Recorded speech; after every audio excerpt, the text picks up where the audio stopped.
Buenas, mi nombre es Madeline Eusebia y yo soy estudiante de la clase de radioprotección de la carrera de radiotecnología. En esta ocasión voy a estar hablando acerca de los temas del capítulo 36 del libro de Buchon. El tema es los efectos tardíos de la radiación. Los principales efectos tardíos son la malignidad inducida por la radiación y los efectos genéticos, que la mayoría de estos efectos son conocidos como efectos estocásticos. Hay estudios epidemiológicos en los que son necesarios cuando el número de personas afectadas es pequeño y a veces el estudio de personas expuestas de radiación es difícil debido a que se desconoce la dosis. El primer tema en este capítulo son los efectos locales sobre los tejidos, dentro del cual tenemos tres temas. Son los efectos en la piel, que se producen cuando tenemos dosis de radiación alta. Podemos tener lo que son eritemas, podemos provocar descamación o carcinoma. Los primeros radiólogos que realizaron estudios fluoroscópicos los realizaron sin guantes de protección, por lo que como efectos se les desarrolló una apariencia callosa, despigmentada y envejecida. También a veces se mostraba las manos y los antebrazos con una piel frágil, agrietada y descamada. Este efecto se le conoce como radiodermatitis. También tenemos lo que son efectos en los cromosomas. La irradiación de los órganos productores de sangre pueden producir efectos inmediatos, como lo que es la depresión hematológica, que es cuando se reduce el número de células sanguíneas, y como efecto tardío se podría tener lo que es la leucemia, que es un tipo de cáncer en la sangre. Cuando tenemos pequeñas dosis de radiación se pueden producir aberraciones cromosómicas que se hacen aparentes hasta años después de la irradiación. En algunos accidentes, las personas expuestas a altas dosis pueden presentar anomalías también en los linfocitos, pero estos se pueden presentar hasta 20 años después de haber sido irradiado, después de la dosis de radiación que recibieron. Como consecuencia, las células no son estimuladas para replicación ni para maduración. Para eso tenemos la tabla 36.1, donde nos muestra algunos efectos que se producen en los cromosomas.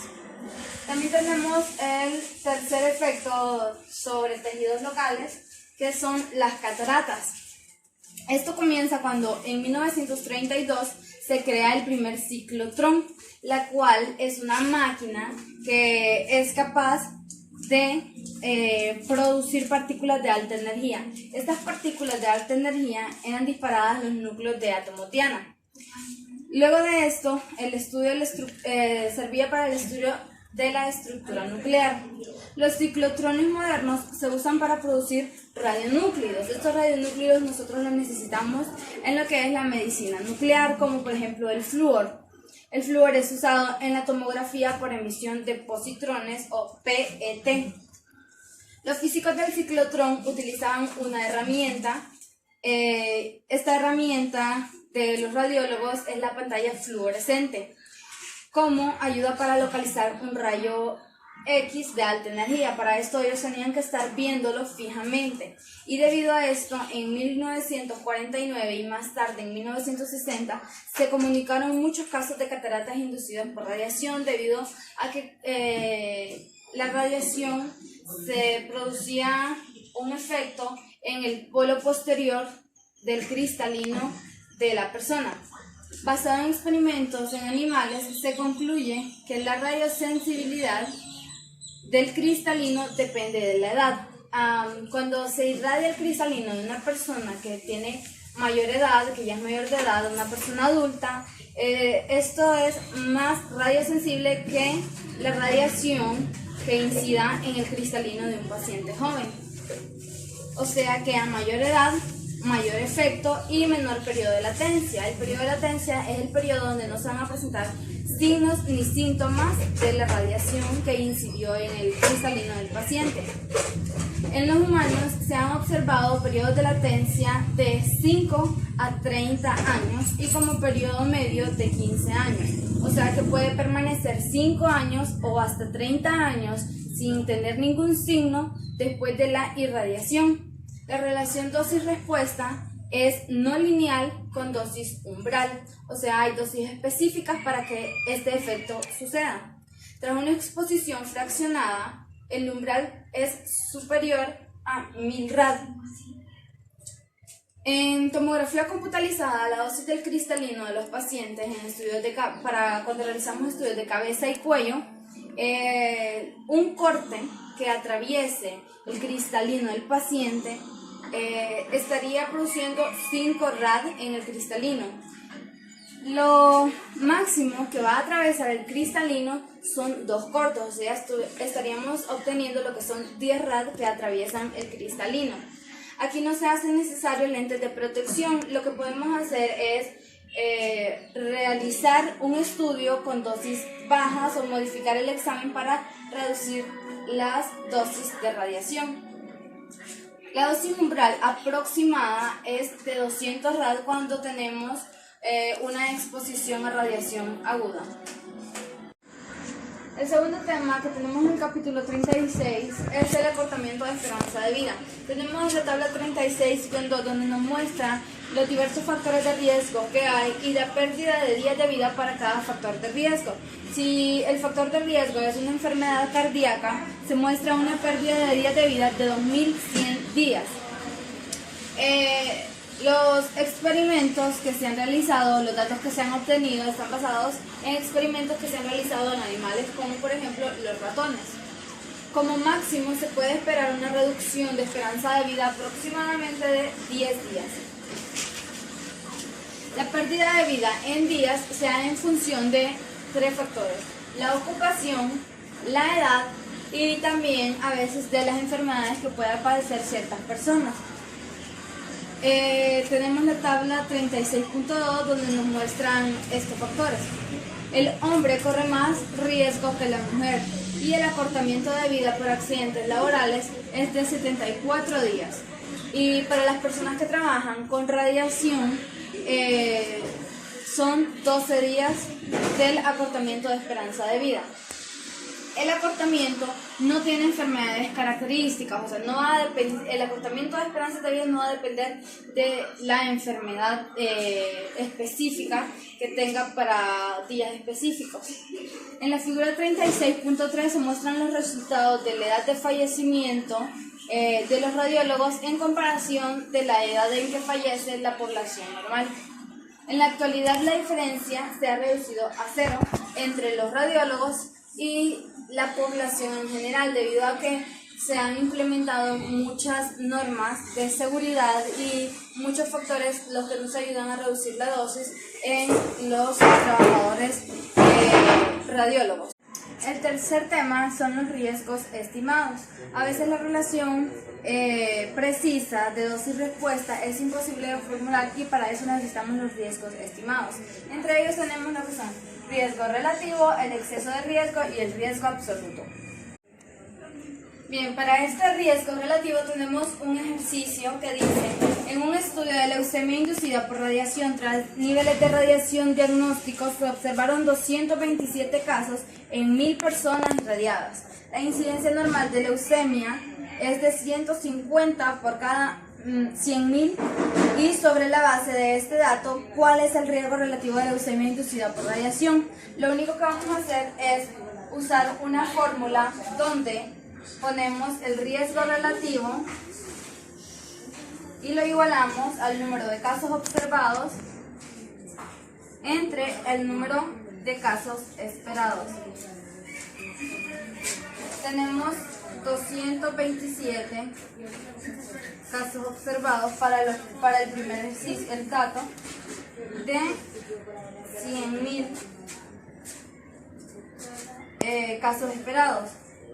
Lo vamos a sumar a los otros 150 casos observados entre los mismos 100.000 casos esperados.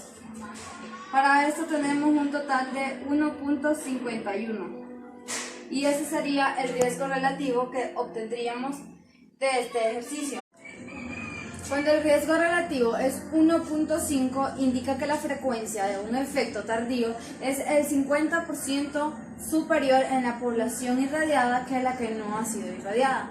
Existe una teoría de hormesis de la radiación, la cual nos sugiere que las radiaciones bajas, por ejemplo las que son menores de 10 rad, son buenas y son beneficiosas, ya que poseen un efecto protector por la estimulación de reparaciones moleculares y cromosómicas para los mecanismos de respuesta inmunológica. Sin embargo, esta solo es una teoría nada más, y a esta teoría se le opone el principio Alara, que el principio Alara nos dice que debemos de mantener las dosis de radiación tan bajas como sean razonablemente posible. También tenemos el exceso de riesgo. En el exceso de riesgo tenemos, por ejemplo, la leucemia. Se presenta en población no irradiada, pero también la incidencia aumenta en la población que ha sido irradiada. Para eso tenemos también una fórmula sobre el exceso de riesgo y un ejercicio. ¿Qué dice? Se observaron 23 casos de cáncer de piel en una población de 1000 radiólogos. La incidencia en la población general es de 0.5 sobre 1000. ¿Qué exceso de cáncer de piel se produjo en la población de radiólogos? Para esto despejamos una fórmula sencilla que solo es el exceso de riesgo igual a el número de casos observados menos el número de casos esperados. Entonces el exceso de riesgo sería igual a 23 sobre 1000, según los datos que nos dan, y 0.5 sobre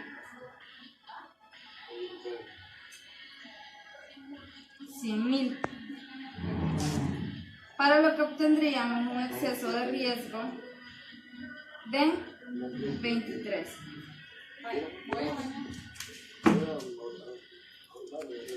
También tenemos un tercer riesgo dentro de los riesgos estimados, que es el riesgo absoluto. Para determinar un factor de riesgo absoluto debemos conocer al menos dos niveles diferentes de dosis, donde encontramos las unidades de número, que son el caso, entre poblaciones y dosis.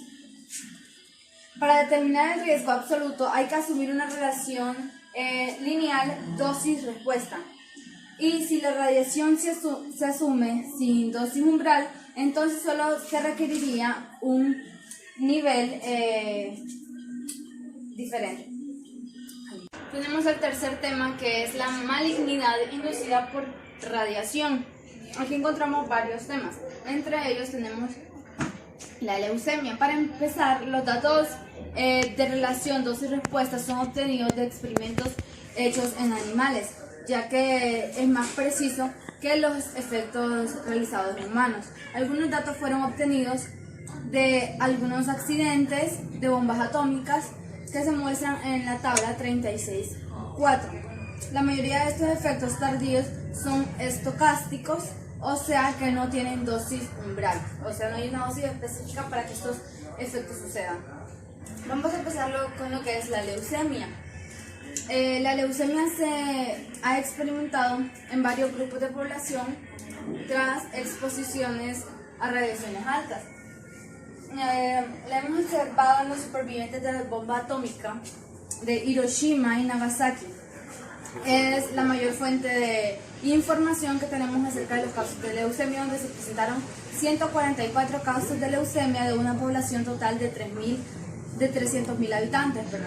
La leucemia sigue una relación dosis-respuesta lineal y sin dosis umbral. Se considera que tiene un periodo de latencia de 4 a 7 años y un periodo de riesgo aproximadamente de 20 años. El periodo de latencia es donde no va a haber signos ni síntomas.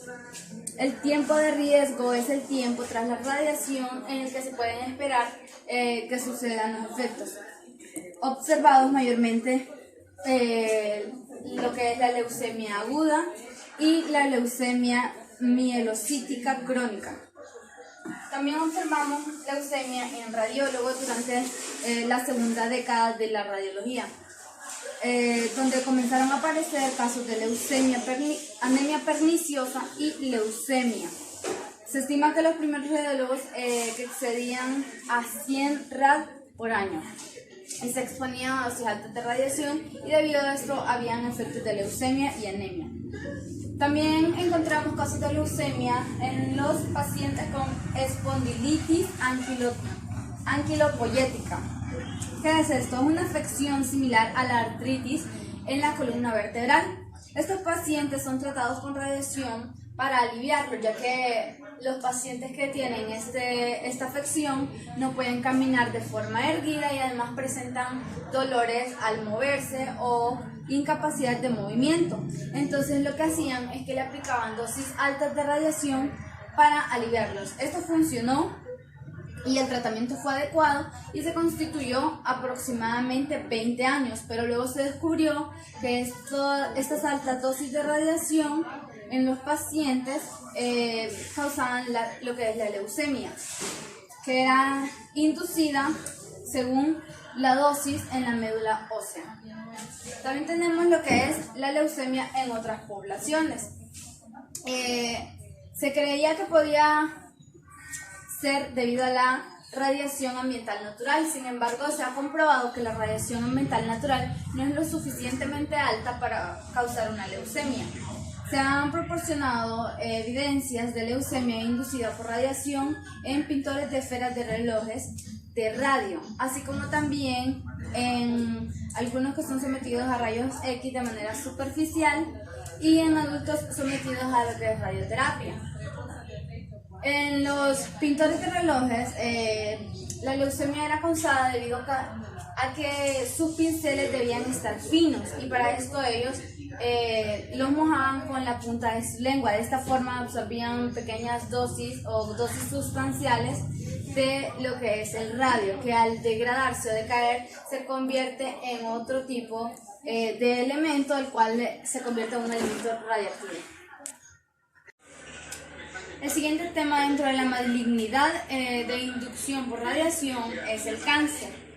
Se ha demostrado que muchos tipos de cáncer son inducidos por radiación. Tenemos varios tipos de cáncer y vamos a comenzar hablando sobre lo que es el cáncer de tiroides.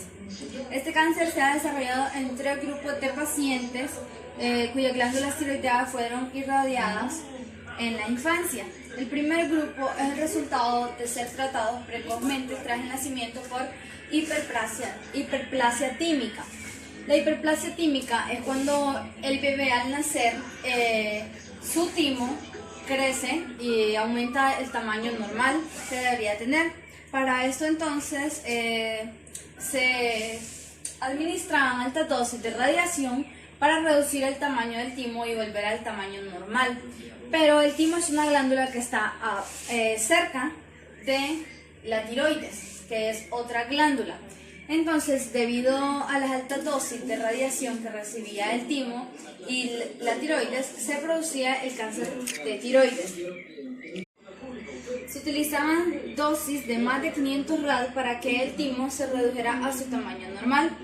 Entonces, 20 años después, estos pacientes que fueron administrados con altas dosis de radiación por hiperplasia tímica también tuvieron efectos en la glándula tiroides, que es una glándula que está cerca del timo. El segundo grupo está constituido por 21 niños que fueron sometidos a altos niveles de polvo radiactivo durante las pruebas de bombas de hidrógeno.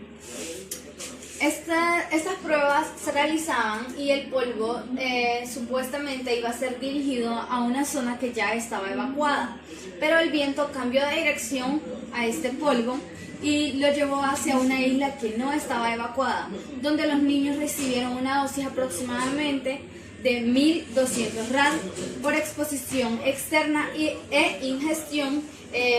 Años más tarde se les detectó el cáncer de tiroides.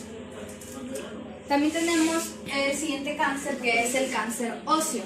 Existen 2 grupos en los que se han proporcionado datos. El primer grupo es en los pintores de esferas de radio de los relojes. La pintura contiene sulfato de radio. Y para que los pinceles fueran más finos, lo que hacían estos pintores era que con la punta de su lengua mojaban lo que era el pincel. De esta forma ingerían pequeñas o grandes cantidades de sustancias de radio, el cual se desintegraba y las cantidades al metabolizarlo se comportaba similar al calcio y se depositaba en los huesos. Debido a la emisión alfa y beta, estos recibieron altas dosis superiores a los 50.000 rad entre los huesos. En los pacientes tratados con sales de radio por diversas enfermedades como la artritis reumatoides y la tuberculosis. El siguiente cáncer es el cáncer de mama. La tuberculosis se trató mediante el aislamiento en sanatorios.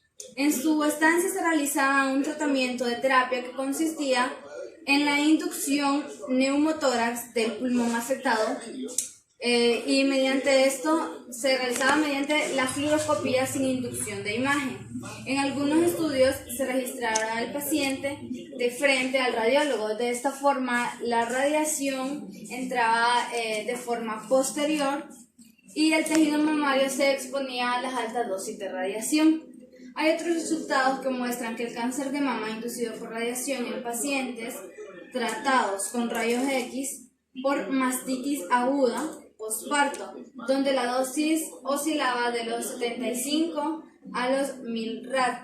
De esta forma, cuando se trataba lo que es la tuberculosis, que es una enfermedad en los pulmones, debido a esto, el tejido mamario se exponía también a esas altas dosis de radiación, produciendo lo que se conoce como cáncer de mama. Tenemos también lo que es el cáncer de pulmón. El cáncer de pulmón se consideró a principios del siglo XX que la causa era el polvo ambiental de las minas y se sabía que la exposición a radiación procedente del radón contribuía a la incidencia del cáncer de pulmón. La exposición a radiación en las minas se debía a las altas concentraciones de mineral que emanaban de las rocas. Una vez se desintegra el uranio, se transforma en radón, el cual es un gas radionúclido que se concentra en el aire. Cuando se respira el radón, se puede producir y depositarse en el pulmón, donde sufre una serie de desintegraciones hasta convertirse en un isótopo estable. Este isótopo estable es un isótopo del plomo y se liberaban partículas alfa, las cuales provocaban alta dosis dentro de los pulmones y se desarrollaba un cáncer de pulmón. El último cáncer es el cáncer de hígado, producido por el dióxido de torio, el cual se utilizaba como un medio de contraste. Este medio de contraste contiene varios isótopos radioactivos y productos de desintegración de radiación alfa, beta y gamma. Se ha demostrado que el uso de torotras, que es otro nombre que se le da al dióxido de torio, ha causado varios tipos de cáncer tras un periodo de latencia de aproximadamente 15 a 20 años. O sea que transcurrido de 15 a 20 años después de utilizar este medio de contraste, el torotras, se puede desarrollar lo que es el cáncer de hígado. Tras su inyección extravascular es carcinogénico en el lugar de la inyección. Como cuarto tema tenemos lo que es el riesgo total de malignidad, el cual se puede prolongar de 20 a 25 años. La mortalidad por enfermedad maligna inducida por radiación asciende al 50%. Por eso tenemos el Three Mile Island, el cual se considera como un ejemplo de un accidente de radiación. Según las estadísticas, se esperaba que 330.000 muertes iban a ser por cáncer de una población total de 2 millones de personas en un radio de 80 kilómetros. Tenemos también lo que es el comité en sus siglas PEIR, donde revisaron los datos de los efectos tardíos de las dosis bajas de radiación. En el informe se encuentran los resultados considerados como fidedignos. Se examinaron primero y se estimó el exceso de mortalidad por enfermedad maligna tras una exposición de 10 rad. Sin embargo, esta situación es improbable en realidad. En segundo lugar, se consideraron las respuestas frente a dosis de 1 rad anuales. La situación sí es posible en radiodiagnóstico, pero es improbable, o sea, no se suele usar con frecuencia. El tercero consideró el exceso de mortalidad de cáncer inducido por radiación tras una dosis de 100 rad anuales como límite de radiación laboral. El comité Baird declaró que menos de 1 rad al año son completamente inofensivos, o sea, no van a provocar ningún efecto o daño. El último tema es la radiación y el embarazo. Dentro de ella tenemos lo que son los efectos sobre la esterilidad, los cuales no van a ser posibles cuando administramos dosis bajas de radiación.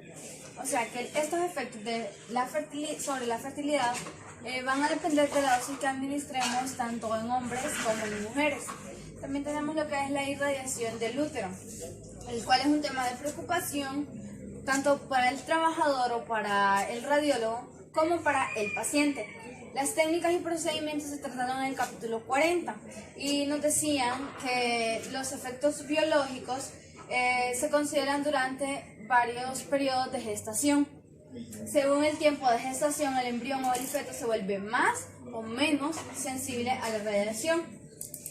Entonces tenemos de la segunda a la 10ª semana donde el feto se vuelve radiosensible. Al nacer es menos sensible y luego encontramos una relación con lo que es la DL50.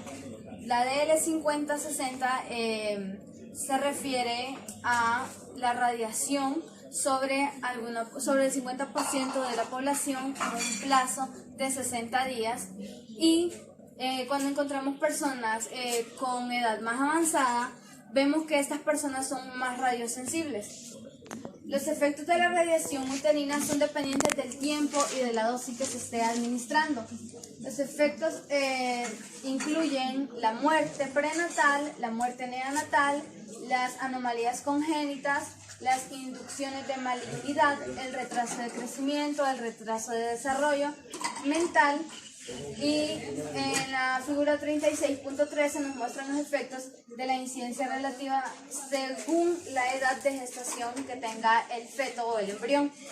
Incluso dosis de 10 rad durante las primeras 2 semanas pueden provocar un aborto espontáneo, ya que este feto está muy radiosensible, porque son las primeras semanas o el primer periodo de gestación. La organogénesis mayor va de la primera a la 10ª semana, donde se pueden presentar anomalías esqueléticas o anomalías en algunos órganos. Hay un riesgo relativo de desarrollo de leucemia. También hay un riesgo de leucemia tras una exposición intrauterina, pero esta leucemia se va a presentar hasta cuando el feto que es irradiado esté en su etapa de la infancia. La exposición a la radiación intrauterino produce retraso de crecimiento y retraso de desarrollo. También tenemos lo que son los efectos genéticos. No se dispone de datos que sugieran efectos genéticos inducidos por radiación en humanos. Los experimentos que se han realizado o se han hecho en animales. La relación dosis-respuesta para daño genético es de modo lineal y sin dosis umbral. Se puede afirmar que la incidencia de mutaciones genéticas por radiación tras dosis de exposición en radiología es 0. En la actualidad se toman muchas medidas de precaución para que una mujer embarazada no se exponga a dosis de radiación o la única forma de que se exponga a esta dosis van a tener que tomar las precauciones necesarias y solo en que sea caso realmente necesario para la paciente en la que se exponga su vida. Cualquier dosis sobre la célula germinal tiene como resultado algún riesgo genético. Si una célula germinal, ya sea femenina o masculina, se expone a altas dosis de radiación, se pueden obtener un efecto genético. ¿Qué quiere decir esto? Que se pueden presentar efectos de la radiación en futuros hijos, pero eso solo va a suceder si ambos, la pareja de padre y madre, se han expuesto a radiación de las células germinales. Si solo uno presenta la radiación en células germinales y estas son recesivas, no es posible que se presente algún efecto en los posibles hijos. La mujer es menos radiosensible que el hombre y las mutaciones genéticas son recesivas. Su frecuencia es aproximadamente de 10 a la negativo 7. Y con este tema acerca de la radiación y el embarazo, finalizamos lo que son los temas del capítulo 36 del libro del Buchón.